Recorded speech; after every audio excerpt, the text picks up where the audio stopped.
এই হাদিসটি দেখেন, রাসূল সাল্লাল্লাহু আলাইহি ওয়াসাল্লাম বলছেন, "ইকরাউল কোরআন।" তোমরা কোরআন পড়ো। কোরআন পড়ো যখনই বলা হচ্ছে, কোরআন পড়ো বললে এই একমাত্র কিতাব হচ্ছে আল কোরআন, যেটাকে পড়তে বললে আমাদের অটোমেটিক্যালি বাই ডিফল্ট আমাদের মনে হয় যে না বুঝেই তো পড়ব। আর অন্য সমস্ত বইয়ের ক্ষেত্রে আমাদেরকে যদি বলা হয় যে পড়ো, তাহলে আমরা ১ম এ বুঝি যে আমাকে পড়ে বুঝতে হবে সেখানে কি বলা হয়েছে। এটা একটা মজার ব্যাপার।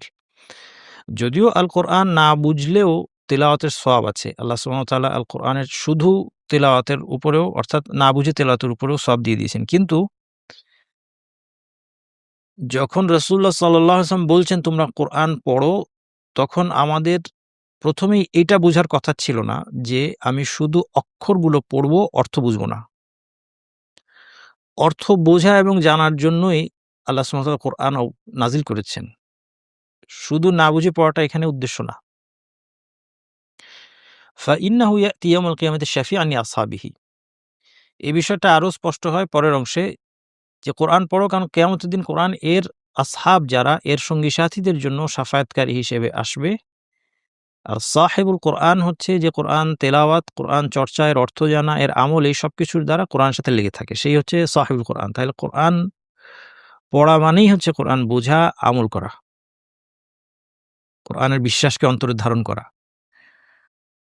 কোরআনের আমলকে অঙ্গ-প্রত্যঙ্গে ধারণ করা এবং কোরআনের আখলাককে আমাদের চরিত্রে ধারণ করা।